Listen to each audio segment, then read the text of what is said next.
ਕਰ ਪ੍ਰਗਟ ਆਖ ਸੁਣਾਇਆ।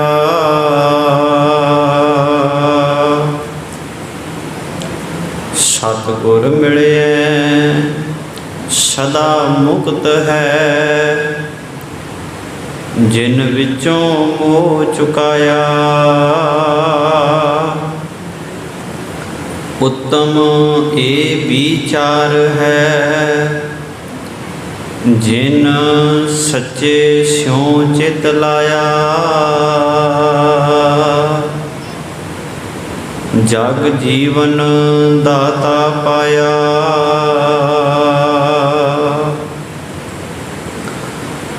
ਉੱਤਮ ਇਹ ਵਿਚਾਰ ਹੈ, ਜਿਨ ਸੱਚੇ ਸਿਉ ਚਿਤ ਲਾਇਆ। ਜਗ ਜੀਵਨ ਦਾਤਾ ਪਾਇਆ।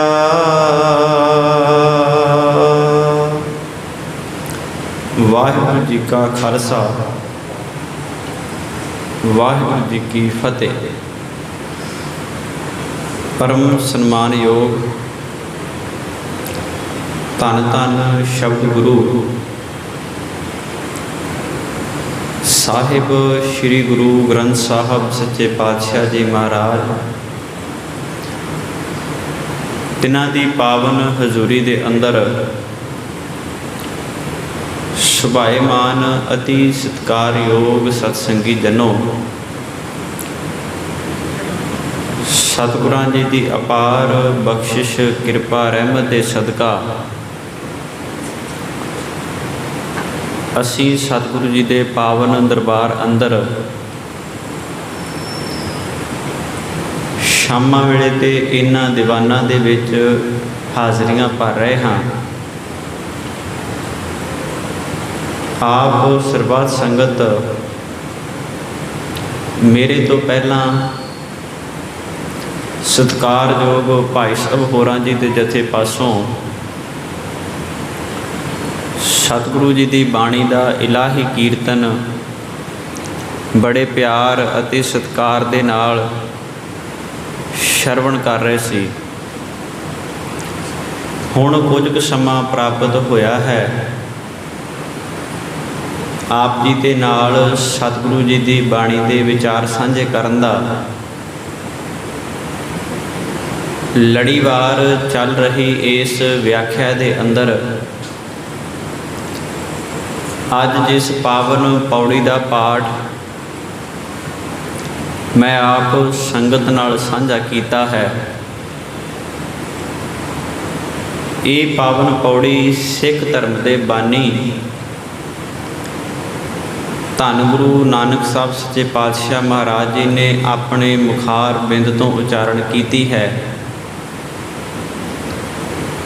ਅਤੇ ਧੰਨ ਗੁਰੂ ਗ੍ਰੰਥ ਸਾਹਿਬ ਸੱਚੇ ਪਾਤਸ਼ਾਹ ਮਹਾਰਾਜ ਜੀ ਦੀ ਬਾਣੀ ਆਸਾ ਜੀ ਕੀ ਵਾਰ ਦੇ ਅੰਦਰ 6 ਨੰਬਰ ਪੌੜੀ ਦੇ ਸਿਰਲੇਖ ਅਧੀਨ ਦਰਜ ਹੈ। ਸਤਿਗੁਰੂ ਗੁਰੂ ਨਾਨਕ ਸਾਹਿਬ ਸੱਚੇ ਪਾਤਸ਼ਾਹ ਮਹਾਰਾਜ ਇਸ ਪਾਵਨ ਪੌੜੀ ਦੀਆਂ ਅਖੀਰਲੀਆਂ ਪੰਕਤੀਆਂ ਵਿੱਚ ਵਿਚਾਰ ਬਖਸ਼ਿਸ਼ ਕਰਦੇ ਨੇ। ਸਤਿਗੁਰੂ ਕਹਿੰਦੇ ਉੱਤਮ ਇਹ ਵਿਚਾਰ ਹੈ।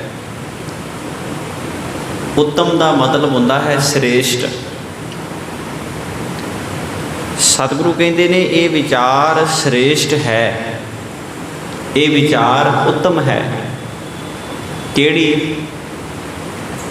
ਜਿਹੜੀ ਵਿਚਾਰ ਇਸ ਪੌੜੀ ਦੇ ਅੰਦਰ ਮਹਾਰਾਜ ਨੇ ਸਾਨੂੰ ਬਖਸ਼ਿਸ਼ ਕੀਤੀ ਹੈ। ਜਦੋਂ ਅਸੀਂ ਗੁਰਬਾਣੀ ਨੂੰ ਪੜ੍ਹਦੇ ਹਾਂ, ਸੁਣਦੇ ਹਾਂ, ਸਮਝਦੇ ਹਾਂ, ਗੁਰਬਾਣੀ ਦਾ ਪਾਠ ਆਪ ਬੜੇ ਧਿਆਨ ਨਾਲ ਕਰਦੇ ਹਾਂ, ਤਾਂ ਜਦੋਂ ਗੁਰਬਾਣੀ ਸਾਨੂੰ ਹੌਲੀ ਹੌਲੀ ਸਮਝ ਵਿੱਚ ਪੈਂਦੀ ਹੈ, ਉਹਦੇ ਸਮਝ ਵਿੱਚ ਪੈਣ ਦੇ ਨਾਲ ਉਹਦੇ ਵਿੱਚੋਂ ਆਪਣੇ ਆਪ ਹੀ ਜਿਹੜੇ ਕੁਐਸਚਨ ਨੇ ਇਹ ਪੈਦਾ ਹੁੰਦੇ ਨੇ, ਆਪਣੇ ਆਪ ਹੀ ਮਨ ਦੇ ਵਿੱਚ ਸਵਾਲ ਪੈਦਾ ਹੁੰਦੇ ਨੇ। ਫਿਰ ਉਹਨਾਂ ਸਵਾਲਾਂ ਦੇ ਜਿਹੜੇ ਜਵਾਬ ਨੇ ਉਹ ਵੀ ਸਾਨੂੰ ਗੁਰੂ ਗ੍ਰੰਥ ਸਾਹਿਬ ਸੱਚੇ ਪਾਤਸ਼ਾਹ ਮਹਾਰਾਜ ਜੀ ਦੀ ਬਾਣੀ ਵਿੱਚੋਂ ਮਿਲਦੇ ਨੇ। ਬਹੁਤ ਥਾਵਾਂ ਐਸੀਆਂ ਨੇ ਜਿੱਥੇ ਸਤਿਗੁਰੂ ਜੀ ਨੇ ਕੇਵਲ ਇੱਕ ਸਵਾਲ ਪੈਦਾ ਕੀਤਾ ਹੈ। ਜਿਵੇਂ ਕੁਝ ਸ਼ਬਦ ਤੁਸੀਂ ਗੁਰੂ ਗ੍ਰੰਥ ਸਾਹਿਬ ਜੀ ਦੀ ਬਾਣੀ ਵਿੱਚੋਂ ਪੜ੍ਹੋ ਤੇ ਬਹੁਤ ਸਾਰੇ ਸ਼ਬਦ ਐਸੇ ਹੁੰਦੇ ਨੇ ਜਿਨ੍ਹਾਂ ਦੇ ਨਾਲ ਰਹਾਉ ਦੇ ਦੋ ਬੰਦ ਆਉਂਦੇ ਨੇ। ਪਹਿਲੇ ਰਹਾਉ ਦੇ ਬੰਦ ਵਿੱਚ ਸਵਾਲ ਕੀਤਾ ਹੁੰਦਾ ਹੈ ਤੇ ਦੂਸਰੇ ਰਹਾਉ ਦੇ ਬੰਦ ਵਿੱਚ ਮਹਾਰਾਜ ਨੇ ਉਸੇ ਸਵਾਲ ਦਾ ਜਵਾਬ ਦਿੱਤਾ ਹੁੰਦਾ ਹੈ।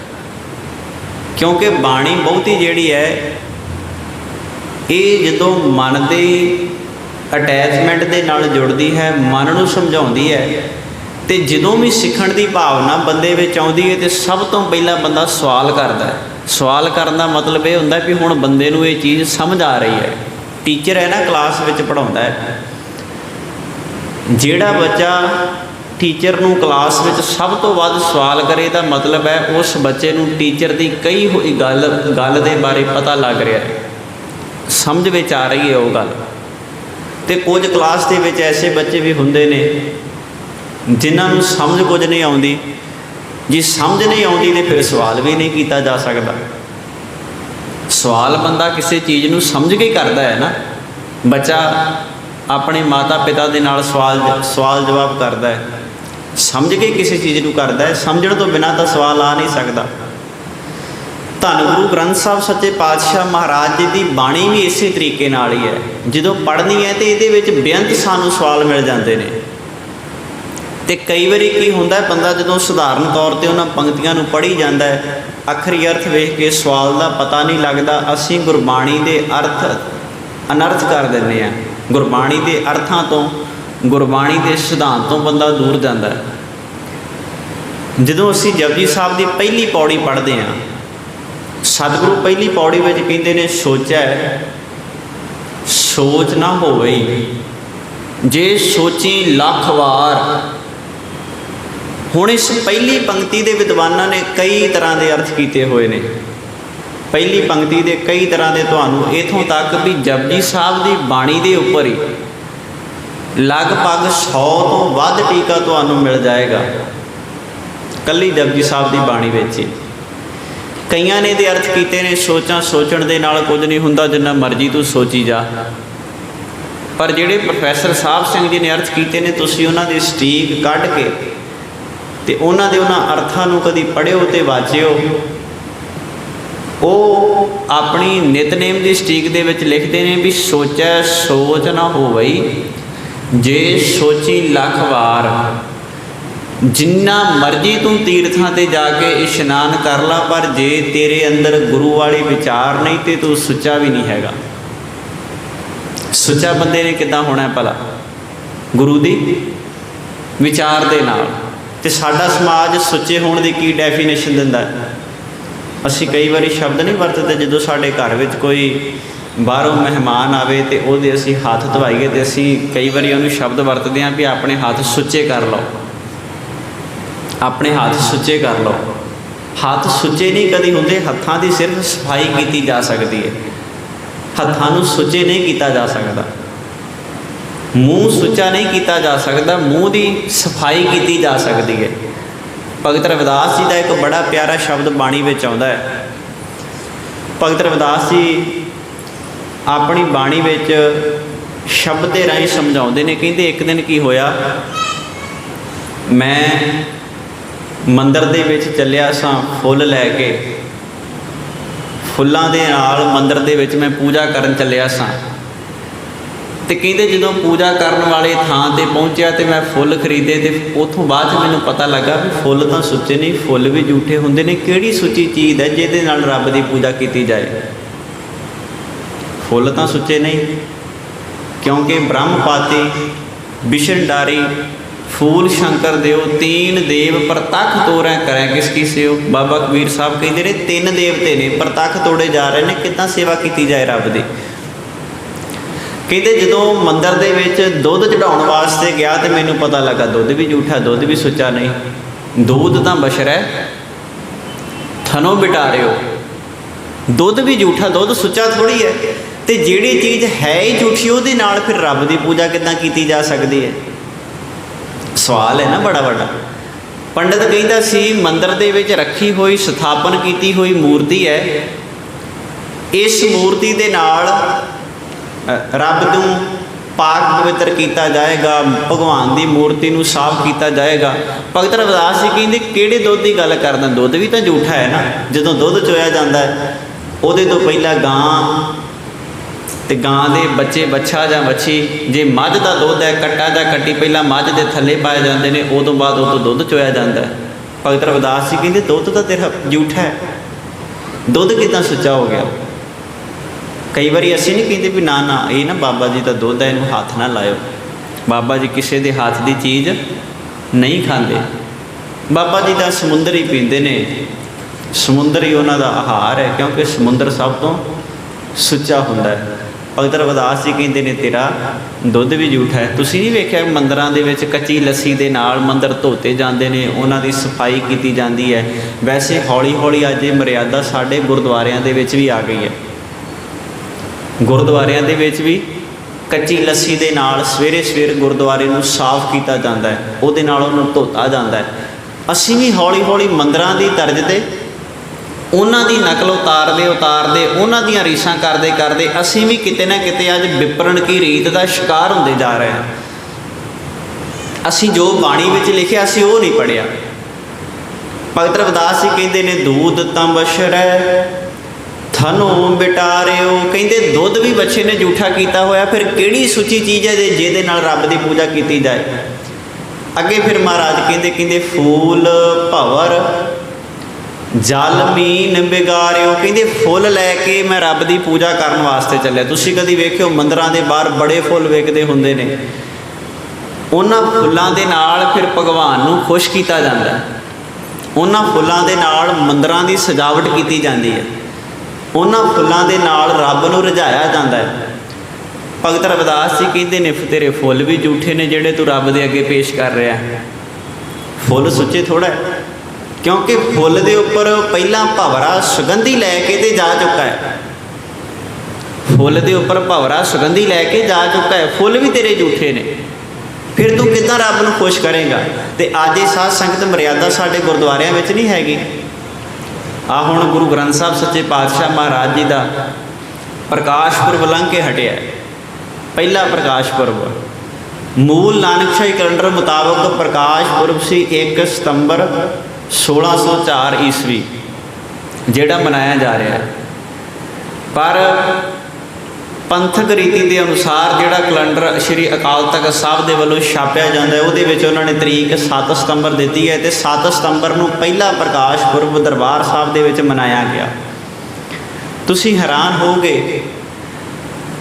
जिस गुरु ग्रंथ साहब सच्चे पातशाह महाराज जी की बाणी दे विच फुल्लां दे बारे लिखिया होया, फूल भंवर, फुल भी भौरे ने झूठे किए हुए ने, फिर फुल्लां दे नाल रब की पूजा किदां की जाए। तो बाबा कबीर साहब अपनी बाणी में लिखते हैं, ब्रह्म पाती बिशन डारी फूल शंकर देओ, तीन देव प्रतख तोरै करें। किसकी से वो पंडित किहड़ी पूजा दे विच लगा होया, 3 देवते तो तू अपनी अखां दे नाल तोड़ रहा है। फुल नूं तोड़दा है, ਜਦੋਂ तू फुल नूं एक दरख्त नालों तोड़दा है, तो अखां दे सामने 3 देवतियां दा तू नाश कर रहा है, तो फुल नूं तोड़ के किहड़े रब की पूजा कर रहा है। हुण ये सारे वाक गुरु ग्रंथ साहब जी की बाणी विच लिखे हुए ने, पर किड्डे दुख की गल है, अज जदों गुरु ग्रंथ साहब जी की बाणी का पहला प्रकाश पुरब मनाया जा रहा है, तो तुसीं वेखो बाहरले देशों तो फुल महंगे महंगे मंगा के ते सजावट के तौर पर उत्थे सजाए जाते हैं, सजावट के तौर पर उत्थे लगाए जाते हैं। अज भी हो रहा, गुरुद्वारियां विच हो रहा। दरबार साहब दे विच जो घटनाक्रम 7 सितंबर नूं वापरिया तुहाडे सामने ही है। जदों गुरु ग्रंथ साहब सच्चे पातशाह महाराज जी की बाणी इन्हां चीज़ों की इजाजत नहीं देती, तो सिख उस चीज़ तो बाहर किदां जा सकता है। सिख तो गुरु की नज़र का पात्र इसे करके बनेगा ना, जे गुरु के हुक्म दे विच रहेगा। तो गुरु का हुक्म की है, महाराज कहते फुल झूठे ने, की करदा तू फुल्लां दा। अज वो कई क्विंटल फुल मंगा के गुरुद्वारियां विच उन्हां दी सजावट की जाती है, वो लगाए जाते हैं। वैसे साध संगत एक बेनती करा, जदों भी असी दरबार साहब दे विच एंटर होईए ना, अज वैसे साडा मॉडर्न जमाने दे विच स्ट्रक्चर इदां दा बन गया, ढांचा इदां दा बन गया, ਦਰਬਾਰ ਸਾਹਿਬ ਦੇ ਵਿੱਚ ਕੋਈ ਵੀ ਐਸੀ ਚੀਜ਼ ਨਹੀਂ ਹੋਣੀ ਚਾਹੀਦੀ ਜਿਹੜੀ ਗੁਰੂ ਗ੍ਰੰਥ ਸਾਹਿਬ ਸੱਚੇ ਪਾਤਸ਼ਾਹ ਮਹਾਰਾਜ ਜੀ ਦੀ ਸ਼ਾਨ ਤੇ ਸ਼ੋਭਾ ਨੂੰ ਘਟਾਉਂਦੀ ਹੋਵੇ। ਇੱਦਾਂ ਦੀ ਨਹੀਂ ਕੋਈ ਚੀਜ਼ ਹੋਣੀ ਚਾਹੀਦੀ। ਬਹੁਤੀ ਵਾਰੀ ਕੀ ਹੁੰਦਾ ਹੈ, ਅਸੀਂ ਬਾਹਰਲੀ ਚਮਕ ਦਮਕ ਵੇਖ ਕੇ ਵਾਪਸ ਆ ਜਾਂਦੇ ਹਾਂ। ਜਿਹੜਾ ਗੁਰੂ ਗ੍ਰੰਥ ਸਾਹਿਬ ਜੀ ਦੀ ਬਾਣੀ ਦਾ ਵਾਕ ਸਾਨੂੰ ਸਿੱਖਣਾ ਚਾਹੀਦਾ ਸੀ, ਸਾਨੂੰ ਸਮਝਣਾ ਚਾਹੀਦਾ ਸੀ, ਅਸੀਂ ਉਸ ਵੱਲੋਂ ਵੇਸਲੇ ਹੋ ਜਾਂਦੇ ਹਾਂ, ਉਹਦਾ ਸਾਨੂੰ ਪਤਾ ਨਹੀਂ ਲੱਗਦਾ। ਅੱਜ ਤੁਸੀਂ ਵੇਖ ਲਓ ਸਾਡੀ ਬਹੁਤੀ ਕੌਮ ਦਾ ਹਾਲ ਇਹੋ ਹੀ ਹੈ। ਬੰਦਾ ਗੁਰਦੁਆਰੇ ਜਾਂਦਾ, ਕਿਸੇ ਨੂੰ ਪੁੱਛੋ ਵੀ ਅੱਜ ਕਿਹੜਾ ਹੁਕਮਨਾਮਾ ਗੁਰਦੁਆਰਾ ਸਾਹਿਬ ਦੇ ਵਿੱਚ ਆਇਆ, ਉਹ ਕਹਿੰਦਾ ਮੈਨੂੰ ਤਾਂ ਪਤਾ ਨਹੀਂ। ਅਤੇ ਜੇ ਕਿਤੇ ਗੁਰਦੁਆਰੇ ਕੋਈ ਪ੍ਰੋਗਰਾਮ ਹੋਵੇ ਅਤੇ ਪ੍ਰਬੰਧਕ ਕਮੇਟੀ ਨੇ ਉਹੋ ਹੀ ਕਿਤੇ ਸਬਜ਼ੀ ਬਣਾਈ ਹੋਵੇ ਤਾਂ ਸਾਨੂੰ ਇਹ ਚੇਤਾ ਹੁੰਦਾ ਵੀ ਲੈ ਪਿਛਲੇ ਸਾਲ ਵੀ ਗੁਰਪੁਰਬ 'ਤੇ ਇਹੋ ਸਬਜ਼ੀ ਬਣਾਈ ਸੀ, ਇਹਨਾਂ ਨੇ ਐਤਕੀ ਫੇਰ ਉਹ ਸਬਜ਼ੀ ਬਣਾ ਦਿੱਤੀ। ਫਰਕ ਤਾਂ ਕੋਈ ਪਾਇਆ ਨਹੀਂ ਇਹਨਾਂ ਨੇ। ਦਾਲ ਰੋਟੀਆਂ ਸਾਨੂੰ ਸਭ ਯਾਦ ਰਹਿੰਦੀਆਂ ਨੇ, ਬਾਕੀ ਸਭ ਕੁਝ ਯਾਦ ਰਹਿ ਜਾਂਦਾ ਹੈ। ਪਰ ਜਦੋਂ ਬਾਣੀ ਦੀ, ਗੁਰੂ ਗ੍ਰੰਥ ਸਾਹਿਬ ਜੀ ਦੀ ਹੁਕਮਨਾਮੇ ਦੀ ਗੱਲ ਆਵੇ, ਉਸ ਵਾਕ ਵੱਲੋਂ, ਉਸ ਹੁਕਮ ਦੇ ਵੱਲੋਂ ਅਸੀਂ ਸਾਰੇ ਅਵੇਸਲੇ ਰਹਿ ਜਾਂਦੇ ਹਾਂ। ਇਹ ਬੜੇ ਦੁੱਖ ਦੀ ਗੱਲ ਹੈ ਸਾਡੀ। ਗੁਰੂ ਗ੍ਰੰਥ ਸਾਹਿਬ ਜੀ ਦੀ ਹਜ਼ੂਰੀ ਵਿੱਚ ਕੋਈ ਵੀ ਐਸੀ ਤਸਵੀਰ ਨਹੀਂ ਹੋਣੀ ਚਾਹੀਦੀ, ਕੋਈ ਵੀ ਐਸੀ ਫੋਟੋ ਨਹੀਂ ਹੋਣੀ ਚਾਹੀਦੀ, ਕੋਈ ਵੀ ਐਸੀ ਚੀਜ਼ ਨਹੀਂ ਹੋਣੀ ਚਾਹੀਦੀ ਜਿਹੜਾ ਧਿਆਨ ਗੁਰੂ ਗ੍ਰੰਥ ਸਾਹਿਬ ਜੀ ਦੀ ਬਾਣੀ ਨਾਲੋਂ ਹਟਾ ਕੇ ਤੇ ਕਿਸੇ ਦੂਜੇ ਬੰਨੇ ਲਾਵੇ। ਪਰ ਅੱਜ ਗੁਰਦੁਆਰਿਆਂ ਵਿੱਚ ਇੱਦਾਂ ਹੋ ਰਿਹਾ ਹੈ। ਕੀ ਗੁਰੂ ਗ੍ਰੰਥ ਸਾਹਿਬ ਜੀ ਦੀ ਸਜਾਵਟ ਕਿਸੇ ਫੁੱਲਾਂ ਦੀ ਮੁਹਤਾਜ ਹੈ? ਕੀ ਗੁਰੂ ਗ੍ਰੰਥ ਸਾਹਿਬ ਜੀ ਦਾ ਪ੍ਰਕਾਸ਼ ਪੁਰਬ ਮਨਾਉਣ ਦੇ ਵਾਸਤੇ ਸਾਨੂੰ ਬਾਹਰੀ ਤੌਰ 'ਤੇ ਹੁਣ ਫੁੱਲਾਂ ਦੀ ਸਹਾਇਤਾ ਲੈਣੀ ਹੋਏਗੀ? ਸਭ ਤੋਂ ਵੱਡਾ ਗੁਰੂ ਗ੍ਰੰਥ ਸਾਹਿਬ ਜੀ ਦਾ ਪ੍ਰਕਾਸ਼ ਉਦੋਂ ਮਨਾਇਆ ਜਾਂਦਾ ਹੈ ਜਦੋਂ ਗੁਰੂ ਗ੍ਰੰਥ ਸਾਹਿਬ ਜੀ ਦੀ ਬਾਣੀ ਦਾ ਪ੍ਰਕਾਸ਼ ਸਿੱਖ ਦੇ ਹਿਰਦੇ ਵਿੱਚ ਹੋ ਜਾਂਦਾ ਹੈ। ਸਭ ਤੋਂ ਵੱਡਾ ਪ੍ਰਕਾਸ਼ ਪੁਰਬ ਉਹ ਹੈ, ਇਹਦੇ ਉੱਤੇ ਕੋਈ ਚੀਜ਼ ਨਹੀਂ। ਪਰ ਉਹ ਪ੍ਰਕਾਸ਼ ਪੁਰਬ ਸਾਡੇ ਹਿਰਦੇ ਵਿੱਚ ਨਹੀਂ ਹੋ ਰਿਹਾ। ਇੱਕ ਮੈਂ ਇੱਥੇ ਬੇਨਤੀ ਕਰਾਂ, ਜਦੋਂ ਧੰਨ ਗੁਰੂ ਗ੍ਰੰਥ ਸਾਹਿਬ ਸੱਚੇ ਪਾਤਸ਼ਾਹ ਮਹਾਰਾਜ ਜੀ ਦੀ ਆਦ ਬੀੜ ਦੀ ਸੰਪਾਦਨਾ ਕੀਤੀ ਜਾ ਰਹੀ ਸੀ, ਭਾਈ ਗੁਰਦਾਸ ਜੀ ਇਸ ਸਾਰੇ ਕਾਰਜ ਨੂੰ ਰਾਮਸਰ ਸਰੋਵਰ ਦੇ ਕੰਢੇ 'ਤੇ ਬੈਠ ਕੇ ਨਿਭਾ ਰਹੇ ਸਨ, ਸੇਵਾ ਕਰ ਰਹੇ ਸਨ। ਕਾਫੀ ਲੰਮਾ ਸਮਾਂ ਲੱਗਾ ਇਸ ਕਾਰਜ ਨੂੰ ਨੇਪਰੇ ਚਾੜ੍ਹਨ ਦੇ ਵਾਸਤੇ।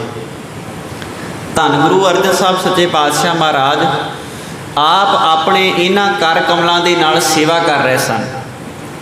ਗੁਰੂ ਗ੍ਰੰਥ ਸਾਹਿਬ ਜੀ ਦੀ ਪੋਥੀ ਸਾਹਿਬ ਦੀ, ਪਹਿਲਾਂ ਇਹਦਾ ਨਾਮ ਪੋਥੀ ਸਾਹਿਬ ਸੀ, ਉਦੋਂ ਬਾਅਦ ਆਦ ਬੀੜ ਤੇ ਗੁਰੂ ਗ੍ਰੰਥ ਸਾਹਿਬ ਜੀ ਨੂੰ ਗੁਰਤਾ ਗਦੀ ਦੇਣ ਤੋਂ ਪਿੱਛੋਂ ਇਹਦਾ ਨਾਮ ਧੰਨ ਸ੍ਰੀ ਗੁਰੂ ਗ੍ਰੰਥ ਸਾਹਿਬ ਸੱਚੇ ਪਾਤਸ਼ਾਹ ਮਹਾਰਾਜ ਇਹਨਾਂ ਦਾ ਪੈਂਦਾ ਨਾਮ। ਹੁਣ ਜਦੋਂ ਭਾਈ ਗੁਰਦਾਸ ਜੀ ਇਸ ਸੇਵਾ ਨੂੰ ਨਿਭਾ ਰਹੇ ਸਨ ਤੇ ਭਾਈ ਗੁਰਦਾਸ ਜੀ ਨੇ ਜਦੋਂ ਆਦ ਬੀੜ ਨੂੰ ਸੰਪੂਰਨ ਕੀਤਾ, ਆਦ ਬੀੜ ਦੀ ਪਹਿਲੀ ਜਿਲਦ ਸਾਜੀ ਗਈ, ਪਹਿਲੀ ਜਿਲਦ ਬਣੀ ਗਈ। ਉਸ ਤੋਂ ਬਾਅਦ ਭਾਈ ਗੁਰਦਾਸ ਜੀ ਗੁਰੂ ਅਰਜਨ ਸਾਹਿਬ ਸੱਚੇ ਪਾਤਸ਼ਾਹ ਮਹਾਰਾਜ ਜੀ ਨੂੰ ਪੁੱਛਦੇ ਨੇ, ਹੁਣ ਆਦ ਬੀੜ ਦਾ ਪ੍ਰਕਾਸ਼ ਕਿੱਥੇ ਕਰਨਾ ਹੈ? ਸਤਿਗੁਰੂ ਗੁਰੂ ਅਰਜਨ ਸਾਹਿਬ ਸੱਚੇ ਪਾਤਸ਼ਾਹ ਮਹਾਰਾਜ ਨੇ ਆਖਿਆ ਸੀ, ਆਦ ਬੀੜ ਦਾ ਪ੍ਰਕਾਸ਼ ਅੱਜ ਤੋਂ ਬਾਅਦ ਦਰਬਾਰ ਸਾਹਿਬ ਦੇ ਵਿੱਚ ਇੱਕ ਪੀੜ੍ਹੇ 'ਤੇ ਹੋਏਗਾ ਤੇ ਜਿਹੜਾ ਮੇਰਾ ਆਸਣ ਹੈ, ਜਿਹੜਾ ਮੇਰਾ ਗਦੇਲਾ ਹੈ, ਇਹ ਇਹਦੋਂ ਥੱਲੇ ਲੱਗੇਗਾ। ਇਹ ਬੜਾ ਵੱਡਾ ਮੈਸੇਜ ਸੀ ਸਾਡੇ ਸਾਰਿਆਂ ਦੇ ਵਾਸਤੇ। ਇਹ ਬੜੀ ਵੱਡੀ ਇੱਕ ਗੱਲ ਸੀ ਸਾਡੇ ਵਾਸਤੇ। ਅਸੀਂ ਇਸ ਗੱਲ ਨੂੰ ਸਮਝਣਾ ਸੀ। ਜਿਸ ਤਰ੍ਹਾਂ ਦਰਬਾਰ ਸਾਹਿਬ ਦੇ ਵਿੱਚ ਗੁਰੂ ਗ੍ਰੰਥ ਸਾਹਿਬ ਜੀ ਦੀ ਬੀੜ ਦਾ ਪਹਿਲਾ ਪ੍ਰਕਾਸ਼ ਕੀਤਾ ਗਿਆ ਸੀ, ਇਸੇ ਤਰੀਕੇ ਨਾਲ ਸਿੱਖ ਦੇ ਹਿਰਦੇ ਵਿੱਚ ਵੀ ਇਸ ਬੀੜ ਦਾ ਪ੍ਰਕਾਸ਼ ਹੋਣਾ ਚਾਹੀਦਾ ਸੀ। ਇੱਕ ਹੋਰ ਇੱਥੇ ਮੈਂ ਬੇਨਤੀ ਕਰਾਂ, ਅੱਜ ਨਾ ਹੌਲੀ ਹੌਲੀ ਕੁਝ ਮਰਿਆਦਾ ਸਾਡੀ ਗੁਰਦੁਆਰਿਆਂ ਦੇ ਵਿੱਚ ਗਲਤ ਪਾਸੇ ਵੱਲ ਨੂੰ ਅਸੀਂ ਥੋੜ੍ਹਾ ਜਾ ਰਹੇ ਹਾਂ।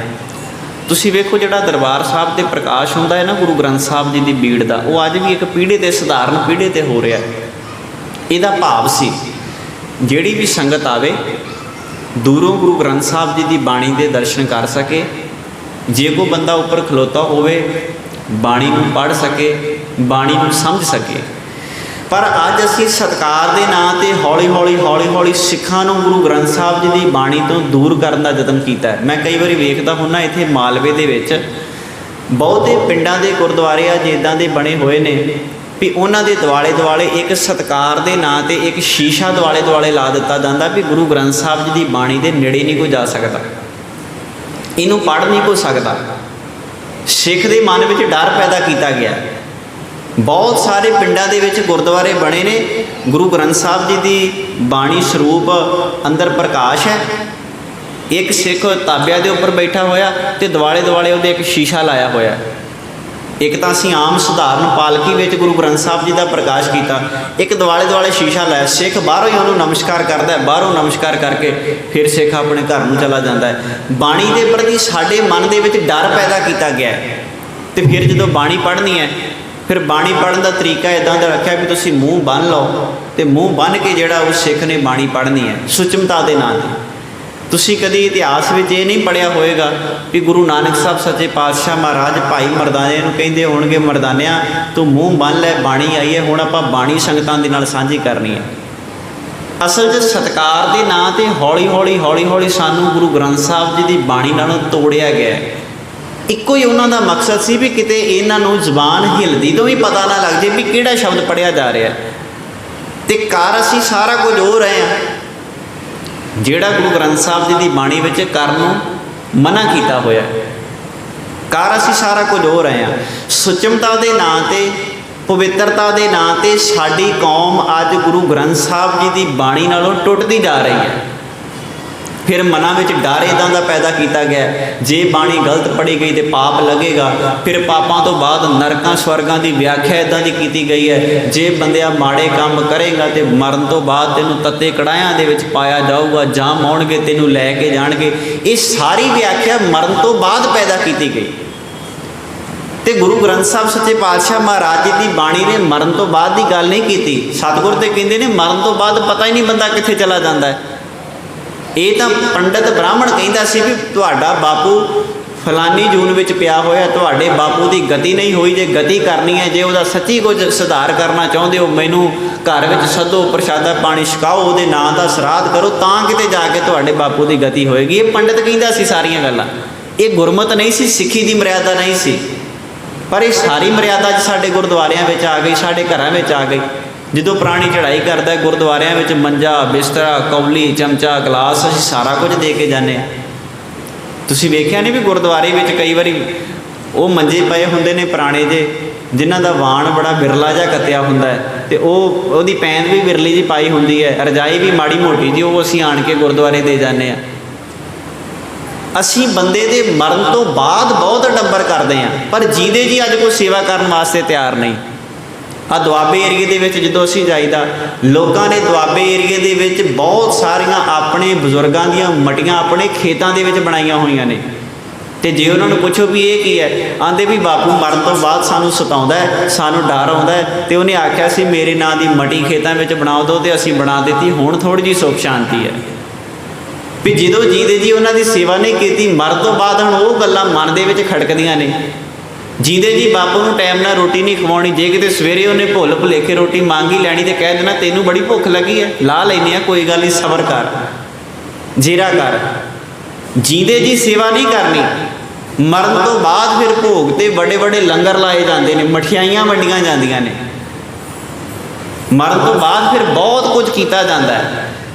ਅਸਲ 'ਚ ਬੰਦੇ ਦੀ ਸੇਵਾ ਕਰਨੀ ਹੈ ਅਤੇ ਜੀਂਦੇ ਜੀ ਕਰਨੀ ਚਾਹੀਦੀ ਹੈ। ਮਰਨ ਤੋਂ ਬਾਅਦ ਦਾ ਕਿਸੇ ਦਾ ਕੀ ਪਤਾ ਕਿਹੜਾ ਬੰਦਾ ਕਿੱਥੇ ਗਿਆ ਹੈ। ਫਿਰ ਮਰਨ ਤੋਂ ਬਾਅਦ ਸਾਡੇ ਮਨ ਵਿੱਚ ਡਰ ਆਉਂਦਾ ਹੈ, ਹਾਏ ਹੁਣ ਕਿਤੇ ਇਹਦੀ ਆਤਮਾ ਹੀ ਨਾ ਸਾਨੂੰ ਤੰਗ ਕਰੇ, ਹਾਏ ਕਿਤੇ ਇਹਦਾ ਭੂਤ ਹੀ ਨਾ ਸਾਨੂੰ ਸਤਾਵੇ। ਫਿਰ ਅਸੀਂ ਬਾਬਿਆਂ ਵੱਲ ਨੂੰ ਦੌੜਦੇ ਹਾਂ, ਬਾਬਾ ਜੀ ਫਲਾਣੇ ਬੰਦੇ ਦੀ ਰੂਹ, ਫਲਾਣੇ ਬੰਦੇ ਦੀ ਆਤਮਾ ਸਾਡੇ ਵਿੱਚ ਆਉਂਦੀ ਹੈ। ਹੁਣ ਤਾਂ ਇਹਦੋਂ ਵੀ ਗਾਂਹ ਗੱਲ ਲੰਘ ਗਈ। ਹੁਣ ਤਾਂ ਬਹੁਤੀ ਵਾਰੀ ਇਸ ਤਰ੍ਹਾਂ ਹੁੰਦਾ ਵੀ ਸਾਡੇ ਵਿੱਚ ਨਾ ਸ਼ਹੀਦਾਂ ਦਾ ਪਹਿਰਾ ਆਉਂਦਾ। ਜਦੋਂ ਸ਼ਹੀਦਾਂ ਦਾ ਪਹਿਰਾ ਆਉਂਦਾ ਹੈ, ਫਿਰ ਕਈ ਤਰ੍ਹਾਂ ਦੇ ਅਡੰਬਰ ਕੀਤੇ ਜਾਂਦੇ ਨੇ, ਪਖੰਡ ਕੀਤੇ ਜਾਂਦੇ ਨੇ। ਇੱਕ ਵਾਰੀ ਮੈਨੂੰ ਅੱਜ ਵੀ ਇੱਕ ਗੱਲ ਯਾਦ ਹੈ, ਘਟਨਾ ਗੁਰਦਾਸਪੁਰ ਏਰੀਏ ਦੀ ਗੱਲ ਹੈ। ਉੱਥੇ ਇੱਕ ਮਾਤਾ ਸੀ, ਉਹਨਾਂ ਨੇ ਪਿੰਡ ਦੇ ਵਿੱਚ ਇੱਕ ਭਰਮ ਇੱਦਾਂ ਦਾ ਫੈਲਾਇਆ ਹੋਇਆ, ਕਹਿੰਦੇ ਇਸ ਮਾਤਾ ਦੇ ਵਿੱਚ ਨਾ ਬੀਬੀ ਵਿੱਚ ਗੁਰੂ ਤੇਗ ਬਹਾਦਰ ਸਾਹਿਬ ਸੱਚੇ ਪਾਤਸ਼ਾਹ ਮਹਾਰਾਜ ਜੀ ਦੀ ਜੋਤ ਆਉਂਦੀ ਹੈ। ਹੁਣ ਜਿਹਦੇ ਵਿੱਚ ਗੁਰੂ ਤੇਗ ਬਹਾਦਰ ਸਾਹਿਬ ਸੱਚੇ ਪਾਤਸ਼ਾਹ ਮਹਾਰਾਜ ਜੀ ਦੀ ਜੋਤ ਆਉਂਦੀ ਹੋਵੇ, ਕੋਈ ਸਧਾਰਨ ਬੰਦਾ ਤਾਂ ਉਹਨਾਂ ਦੇ ਲਾਗੇ ਜਾਣੋਂ ਵੀ ਡਰੇਗਾ ਨਾ। ਡਰ ਪੈ ਗਿਆ ਨਾ ਲੋਕਾਂ ਦੇ ਵਿੱਚ। ਲੋਕਾਂ ਨੇ ਧੜਾ ਧੜ ਪੂਜਾ ਕਰਨੀ ਸ਼ੁਰੂ ਕਰ ਦਿੱਤੀ। ਸਾਨੂੰ ਵੀ ਉਸ ਏਰੀਏ ਦੇ ਵਿੱਚ ਉਦੋਂ ਜਾਣ ਦਾ ਮੌਕਾ ਮਿਲਿਆ।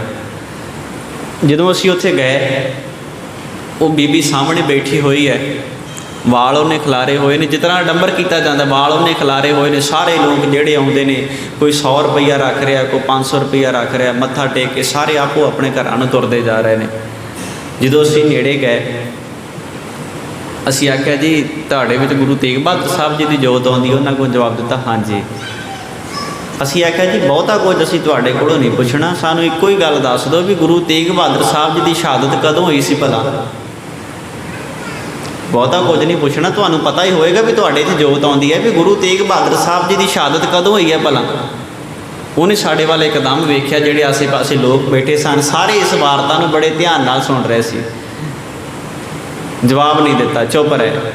ਅਸੀਂ ਆਖਿਆ ਚਲੋ ਇਹ ਵੀ ਛੱਡ ਦਿਓ, ਤੁਸੀਂ ਇਹੋ ਹੀ ਗੱਲ ਦੱਸ ਦਿਓ ਵੀ ਗੁਰੂ ਤੇਗ ਬਹਾਦਰ ਸਾਹਿਬ ਜੀ ਦੀ ਕਿੰਨੀ ਬਾਣੀ ਗੁਰੂ ਗ੍ਰੰਥ ਸਾਹਿਬ ਜੀ ਵਿੱਚ ਦਰਜ ਹੈ ਤੇ ਕਿਹੜੇ ਕਿਹੜੇ ਰਾਗ 'ਚ ਦਰਜ ਹੈ। ਵੀ ਇਹ ਤਾਂ ਪਤਾ ਹੀ ਹੋਏਗਾ ਨਾ, ਹੁਣ ਕਿੰਨੀ ਬਾਣੀ ਦਰਜ ਹੈ ਤੇ ਕਿਹੜੇ ਕਿਹੜੇ ਰਾਗ ਦੇ ਵਿੱਚ ਦਰਜ ਹੈ, ਤੁਸੀਂ ਇਹੋ ਹੀ ਦੱਸ ਦਿਓ ਸਾਨੂੰ। ਹੁਣ ਪਤਾ ਨਹੀਂ ਸੀ, ਜੋਤ ਗੁਰੂ ਤੇਗ ਬਹਾਦਰ ਸਾਹਿਬ ਜੀ ਦੀ ਆਉਂਦੀ ਹੈ ਪਰ ਪਤਾ ਉਹਨਾਂ ਦੀ ਬਾਣੀ ਬਾਰੇ ਵੀ ਨਹੀਂ। ਅਸੀਂ ਆਖਿਆ ਚਲੋ ਇਹ ਵੀ ਛੱਡੋ, ਤੁਸੀਂ ਇਹੋ ਹੀ ਦੱਸ ਦਿਓ ਵੀ ਪੰਜਾਬ ਦੀ ਧਰਤੀ ਤੋਂ ਬਾਹਰ ਗੁਰੂ ਤੇਗ ਬਹਾਦਰ ਸਾਹਿਬ ਜੀ ਦੇ ਕਿੰਨੇ ਗੁਰਦੁਆਰੇ ਬਣੇ ਨੇ ਤੇ ਗੁਰੂ ਤੇਗ ਬਹਾਦਰ ਸਾਹਿਬ ਜੀ ਕਿੰਨਾ ਥਾਵਾਂ ਤੇ ਗਏ ਨੇ। ਹੁਣ ਜਿਹੜੇ ਸਾਰੇ ਆਲੇ ਦੁਆਲੇ ਲੋਕ ਬੈਠੇ ਸਨ ਉਹ ਵੇਖਣ ਲੱਗ ਪਏ ਵੀ ਇਹ ਕੀ ਹੋ ਗਿਆ। ਮਤਲਬ ਲੋਕ ਸਾਡੇ ਕਿੱਡੀ ਛੇਤੀ ਇਹਨਾਂ ਵਹਿਮਾਂ ਭਰਮਾਂ ਤੇ ਕਰਮ ਕਾਂਡਾਂ ਵਿੱਚ ਜਾ ਕੇ ਫਸ ਜਾਂਦੇ ਨੇ। ਅਸੀਂ ਬੜੀ ਛੇਤੀ ਇਹੋ ਜਿਹੇ ਪਖੰਡੀਆਂ ਦਾ ਸ਼ਿਕਾਰ ਹੋ ਜਾਂਦੇ ਹਾਂ। ਉਸ ਬੀਬੀ ਨੇ ਬੜਾ ਲੰਮਾ ਸਮਾਂ ਆਪਣੀ ਦੁਕਾਨ ਚਲਾ ਛੱਡੀ, ਫਿਰ ਜਦੋਂ ਲੋਕਾਂ ਦੇ ਵਿੱਚ ਪਤਾ ਲੱਗਾ, ਉਹਨੂੰ ਪੁੱਛਿਆ, ਕਹਿੰਦੀ ਅਸਲ 'ਚ ਚੱਕਰ ਇਹ ਸੀ, ਮੈਂ ਲੋਕਾਂ ਦੇ ਘਰਾਂ ਵਿੱਚ ਮਾੜਾ ਮੋਟਾ ਕੰਮ ਕਰਦੀ ਸਾਂ, ਜਿੰਨਾ ਕੁ ਮਾੜਾ ਮੋਟਾ ਪੈਸਾ ਟਕਾ ਹੋ ਜਾਂਦਾ ਸੀ, ਘਰ ਦਾ ਗੁਜ਼ਾਰਾ ਚੱਲੀ ਜਾਂਦਾ ਸੀ। ਫਿਰ ਜਦੋਂ ਤੋਂ ਇਹ ਪਖੰਡ ਸ਼ੁਰੂ ਕੀਤਾ, ਕਹਿੰਦੀ ਮੈਨੂੰ ਕਿਸੇ ਦੇ ਘਰ ਕੰਮ ਕਰਨ ਦੀ ਲੋੜ ਹੀ ਨਹੀਂ ਪਈ, ਲੋਕ ਮੇਰੇ ਘਰੇ ਆਣ ਕੇ ਆਪੇ ਮੱਥਾ ਟੇਕਦੇ ਆ, ਮੈਨੂੰ ਬਾਅਦ 'ਚ ਕਿਸੇ ਦੇ ਘਰ 'ਚ ਜਾਣ ਦੀ ਲੋੜ ਹੀ ਨਹੀਂ ਪਈ। ਵੀ ਧਰਮ ਦੇ ਨਾਂ 'ਤੇ ਕਿੰਨਾ ਸੌਖਾ ਹੈ ਲੋਕਾਂ ਨੂੰ ਲੁੱਟਣਾ, ਤੇ ਧਰਮ ਦੇ ਨਾਂ 'ਤੇ ਅਸੀਂ ਵੀ ਕਿੰਨੀ ਛੇਤੀ ਲੁੱਟੇ ਜਾਂਦੇ ਹਾਂ। ਕਿਸੇ ਵਿੱਚ ਬਾਬਾ ਦੀਪ ਸਿੰਘ ਦੀ ਜੋਤ ਆਉਂਦੀ ਹੈ, ਕਿਸੇ 'ਚ ਗੁਰੂ ਤੇਗ ਬਹਾਦਰ ਸਾਹਿਬ ਜੀ ਦੀ ਜੋਤ ਆਉਂਦੀ ਹੈ। ਵੀ ਜੇ ਭਲਾ ਕਿਤੇ ਸੱਚੀ ਬਾਬਾ ਦੀਪ ਸਿੰਘ ਸਾਹਮਣੇ ਆਣ ਕੇ ਖਲੋ ਜਾਣ, ਵੈਸੇ ਹੁੰਦਾ ਨਹੀਂ ਇਸ ਤਰ੍ਹਾਂ, ਜੇ ਸਾਹਮਣੇ ਆਣ ਕੇ ਖਲੋ ਜਾਣ ਤੇ ਪੁੱਛਣ ਇਸ ਬੰਦੇ ਦੇ ਪਖੰਡ ਨੂੰ ਵੀ ਆਹ ਕੀ ਕਰ ਰਿਹਾ ਤੂੰ, ਕੀ ਜਵਾਬ ਹੈ ਸਾਡੇ ਕੋਲ। ਬਾਬਾ ਦੀਪ ਸਿੰਘ ਉਹ ਸ਼ਖਸੀਅਤ ਹੈ ਇਤਿਹਾਸ ਦੀ, ਜਿਹੜਾ ਜੰਗ ਦੇ ਮੈਦਾਨ ਵਿੱਚ ਵੀ 40 ਸ਼ੇਰ ਦਾ ਖੰਡਾ ਹੱਥ ਵਿੱਚ ਫੜ ਕੇ ਤੇ ਦੁਸ਼ਮਣਾਂ ਦੇ ਜੰਗ ਦੇ ਮੈਦਾਨ ਵਿੱਚ ਆਹੂ ਲਾਉਂਦਾ ਸੀ। ਜੇ ਕਿਤੇ ਭਲਾ ਸਾਡੇ ਸਾਹਮਣੇ ਸ਼ਖਸੀਅਤ ਆ ਜਾਵੇ, ਅਸੀਂ ਕਿੱਥੇ ਜਾਵਾਂਗੇ। ਮਤਲਬ ਬਹੁਤ ਕੁਝ ਸੰਸਾਰ ਦੇ ਵਿੱਚ ਚੱਲ ਰਿਹਾ ਹੈ ਜਿਹੜਾ ਗੁਰੂ ਗ੍ਰੰਥ ਸਾਹਿਬ ਜੀ ਦੀ ਬਾਣੀ ਦੇ ਸਿਧਾਂਤ ਤੋਂ ਉਲਟ ਹੈ, ਪਰ ਅਸੀਂ ਉਹਨਾਂ ਸਾਰੀਆਂ ਚੀਜ਼ਾਂ ਨੂੰ ਹੌਲੀ ਹੌਲੀ ਮੰਨ ਰਹੇ ਹਾਂ। ਸਾਨੂੰ ਇਹਨਾਂ ਸਾਰੇ ਵਹਿਮਾਂ ਦੇ ਵਿੱਚੋਂ, ਭਰਮਾਂ ਦੇ ਵਿੱਚੋਂ ਗੁਰੂ ਗ੍ਰੰਥ ਸਾਹਿਬ ਸੱਚੇ ਪਾਤਸ਼ਾਹ ਮਹਾਰਾਜ ਜੀ ਦੀ ਬਾਣੀ ਨੇ ਆਜ਼ਾਦ ਕੀਤਾ ਹੈ। ਸਾਨੂੰ ਬਾਹਰ ਕੱਢਿਆ ਇਹਨਾਂ ਸਾਰੀਆਂ ਚੀਜ਼ਾਂ ਦੇ ਵਿੱਚੋਂ, ਸਾਨੂੰ ਇਹਨਾਂ ਸਾਰੀਆਂ ਅਲਾਮਤਾਂ ਦੇ ਵਿੱਚੋਂ ਆਪ ਬਾਹਰ ਮਹਾਰਾਜ ਨੇ ਕੱਢ ਕੇ ਸਾਨੂੰ ਗੁਰਬਾਣੀ ਦੇ ਨਾਲ ਲਾਇਆ ਸੀ। ਆਖਿਆ ਸੀ ਆਗਿਆ ਪਈ ਅਕਾਲ ਕੀ ਤਵੀ ਚਲਾਇਓ ਪੰਥ, ਸਭ ਸਿੱਖਣ ਕੋ ਹੁਕਮ ਹੈ ਗੁਰੂ ਮਾਨਿਓ ਗ੍ਰੰਥ। ਇਸ ਗੁਰੂ ਗ੍ਰੰਥ ਨੂੰ ਮੰਨਣ ਦੀ ਗੱਲ ਕੀਤੀ ਸੀ, ਪਰ ਅਸੀਂ ਗ੍ਰੰਥ ਨੂੰ ਮੰਨਣ ਦੀ ਬਜਾਏ ਮੜੀਆਂ ਦੀ ਪੂਜਾ ਕੀਤੀ, ਖੇਤਾਂ ਵਿੱਚ ਬਣੀਆਂ ਹੋਈਆਂ ਮਟੀਆਂ ਦੀ ਪੂਜਾ ਕੀਤੀ, ਅਸੀਂ ਬੰਦਿਆਂ ਦੀ ਪੂਜਾ ਕੀਤੀ, ਅਸੀਂ ਬੰਦਿਆਂ ਨੂੰ ਪੂਜਣਾ ਸ਼ੁਰੂ ਕਰ ਦਿੱਤਾ। ਅਸੀਂ ਗੁਰੂ ਸਾਹਿਬ ਜੀ ਦੀਆਂ ਮਨੋਕਲਪਤ ਤਸਵੀਰਾਂ ਘਰ ਵਿੱਚ ਲਾ ਕੇ ਅਸੀਂ ਉਹਨਾਂ ਦੀ ਪੂਜਾ ਕਰਨੀ ਸ਼ੁਰੂ ਕਰ ਦਿੱਤੀ। ਜਿਹੜੀ ਗੱਲ ਦੇ ਬਾਰੇ ਸਾਨੂੰ ਦੱਸਿਆ ਸੀ ਮਹਾਰਾਜ ਨੇ, ਉਹਨੂੰ ਅਸੀਂ ਭੁਲਾ ਦਿੱਤਾ, ਉਹਦੇ ਤੋਂ ਅਸੀਂ ਅਵੇਸਲੇ ਹੋ ਗਏ, ਉਹਨੂੰ ਅਸੀਂ ਆਪਣੇ ਮਨਾਂ 'ਚੋਂ ਵਿਸਾਰ ਦਿੱਤਾ। ਜੇ ਬਾਣੀ ਦਾ ਪ੍ਰਕਾਸ਼ ਪੁਰਬ ਮਨਾਇਆ ਹੈ ਤੇ ਸਾਡਾ ਫਰਜ਼ ਬਣਦਾ ਹੈ ਵੀ ਅਸੀਂ ਵੀ ਬਾਣੀ ਦੇ ਪ੍ਰਕਾਸ਼ ਨੂੰ ਆਪਣੇ ਹਿਰਦੇ ਵਿੱਚ ਲੈ ਕੇ ਆਈਏ। ਜਦੋਂ ਗੁਰਬਾਣੀ ਦਾ ਚਾਨਣ ਸਾਡੇ ਜੀਵਨ ਵਿੱਚ ਆਏਗਾ ਤੇ ਸਾਡੇ ਜੀਵਨ ਦਾ ਜਿਹੜਾ ਮਾਰਗ ਹੈ, ਜਿਹੜਾ ਪੰਧ ਹੈ, ਇਹ ਆਪਣੇ ਆਪ ਹੀ ਸੁਖਾਲਾ ਹੋ ਜਾਏਗਾ। ਤਾਈਓ ਮਹਾਰਾਜ ਨੇ ਬਾਣੀ ਵਿੱਚ ਲਿਖਿਆ ਸੀ ਨਾ, ਜੇ 100 ਚੰਦਾ ਉਗਮੈ ਸੂਰਜ ਚੜ੍ਹੇ ਹਜ਼ਾਰ, ਇੱਤੇ ਚਾਨਣ ਹੁੰਦਿਆਂ ਗੁਰ ਬਿਨ ਘੋਰ ਅੰਧਾਰ। ਕਹਿੰਦੇ ਜੇ ਗੁਰੂ ਦਾ ਜੀਵਨ ਵਿੱਚ ਗਿਆਨ ਨਹੀਂ ਤੇ ਤੇਰੇ ਜੀਵਨ ਵਿੱਚ ਘੁੱਪ ਹਨੇਰਾ ਹੈ, ਤੇ ਜੇ ਗੁਰੂ ਦਾ ਗਿਆਨ ਤੇਰੇ ਜੀਵਨ ਵਿੱਚ ਹੈ ਤੇ ਤੇਰੇ ਜੀਵਨ ਵਿੱਚ ਚਾਨਣ ਹੈ। ਤੇਰਾ ਜਿਹੜਾ ਜੀਵਨ ਹੈ ਇਹਦਾ ਰਾਹ ਬੜਾ ਸੁਖਾਲਾ ਹੋਏਗਾ, ਤੇਰੇ ਜੀਵਨ ਦਾ ਮਾਰਗ, ਤੇਰੇ ਜੀਵਨ ਦਾ ਪੰਧ ਜਿਹੜਾ ਹੈ ਇਹ ਬੜਾ ਸੌਖਿਆਂ ਹੀ ਜਿਹੜਾ ਹੈ ਗੁਜ਼ਰ ਜਾਏਗਾ। ਸੋ ਸਮਾਂ ਸਮਾਪਤ ਹੈ। ਆਪ ਸਰਬੱਤ ਸੰਗਤ ਦਾ ਧੰਨਵਾਦ ਜਿਨ੍ਹਾਂ ਨੇ ਕੀਮਤੀ ਸਮੇਂ ਵਿੱਚੋਂ ਸਮਾਂ ਕੱਢ ਕੇ ਗੁਰੂ ਦਰਬਾਰ ਵਿੱਚ ਹਾਜ਼ਰੀਆਂ ਭਰੀਆਂ ਨੇ। ਰਹਿੰਦੇ ਸ਼ਲੋਕ ਦੀ ਵਿਚਾਰ ਅਸੀਂ ਕੱਲ੍ਹ ਦੇ ਦੀਵਾਨ ਵਿੱਚ ਸਾਂਝਾ ਕਰਨ ਦਾ ਯਤਨ ਕਰਾਂਗੇ। ਹੋਈਆਂ ਭੁੱਲਾਂ ਚੁੱਕਾਂ ਦੀ ਖਿਮਾ ਵਡਿਆਈ ਗੁਰੂ ਦੀ। ਜੇ ਕੋਈ ਬੋਲ ਚੰਗਾ ਲੱਗਾ ਹੋਵੇ ਗੁਰੂ ਦਾ ਜਾਣ ਕੇ ਹਿਰਦੇ ਵਿੱਚ ਵਸਾਉਣ ਦਾ ਯਤਨ ਕਰਨਾ ਜੀ।